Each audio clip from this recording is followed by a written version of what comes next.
आबद बे के साथ मौजूद है, जो कि Pakistan society of nurse access के हर इवेंट को कामयाब बनाने के लिए एक अहम किरदार अदा करते हैं। आज का जो वीज़ा कैंप लगा है, इसमें इनकी बहुत ज़्यादा दिन रात की मेहनत नज़र आ रही है। ख़ास तौर पे इन्होंने लोगों को जहाँ पे मोटिवेट किया, वॉलंटियर को मोटिवेट किया, और काफ़ी देर के बाद कोविड की वजह से ये मुतासर हुआ, लेकिन इनकी कोशिशों से और कौंसल जनरल और पाकिस्तान होस्टन के तामन से जहाँ पे मुनक़्क़द हुआ, हम इनसे पूछते हैं कि इस वीज़ा कैंप के अंदर किस तरह की सर्विसेज प्रोवाइड की जाए। बिस्मिल्लाहिर्रहमानिर्रहीम। Pakistan society of nurse taxes हर साल वीज़ा कैंप का इनेकाद करती है। साल में 2 बार होता है। यहाँ पाकिस्तानी कौंसलेट यूस्टन की टीम यहाँ आती है। इस साल भी पिछले साल की तरह हमारे जो कौंसल जनरल है पाकिस्तान है, इब्रार हाशमी साहब अपनी टीम के साथ मौजूद हैं 2 दिन के लिए इस कैंप में।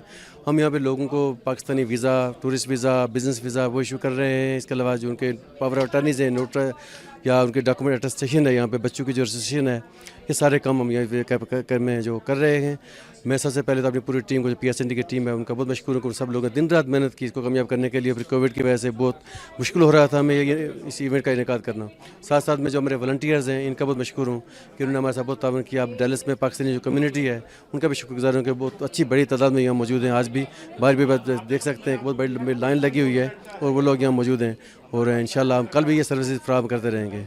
तो ये हर साल होता है, इस साल कोविड की वजह से थोड़ा सा डिले हुआ है, लेकिन लोगों की तादाद को ज़्यादा देखते हुए क्या आपको अंदाज़ा हो रहा है कि इस तरह के कैंप बहुत जल्दी लगने चाहिए? जी इंशाल्लाह नेक्स्ट हमारा कैंप जो स्प्रिंग में लगता है वो अपने टाइम पे लगेगा, मार्च में। इंशाल्लाह मार्च के तीसरे हफ्ते में वो लगाते हैं, वो यहीं डैलस में मुनक़्क़द होगा इंशाल्लाह।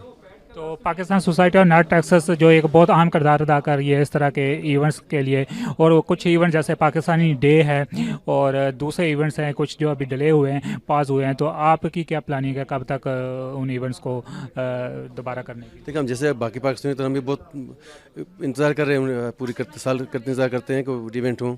और इंशाल्लाह अभी हम जो युवा पाकिस्तान के हवाले से 23 मार्च का जो इवेंट होता है उसको कामयाब करने की पूरी कोशिश करेंगे। ये क्योंकि कायद मेला जो हम साल में 1 साल करते हैं युवा आज़ादी के हवाले से, वो नहीं कर सके, कोविड की वजह से इजाज़त नहीं मिली, लेकिन इंशाल्लाह 23 मार्च का जो इवेंट है वो हम भरपूर तरीके से करेंगे। जी बहुत बहुत शुक्रिया आबद बेग साहब आपका चलता टीवी से बात करने का, और इस तरह की कैंपेन जो है ना, और इस तरह के कैंप, वीज़ा कैंप आवाम की ज़रूरत है, जो आपने इतनी कोशिशों से मुनक़्क़द। बहुत शुक्रिया, थैंक यू सो मच चलता टीवी का।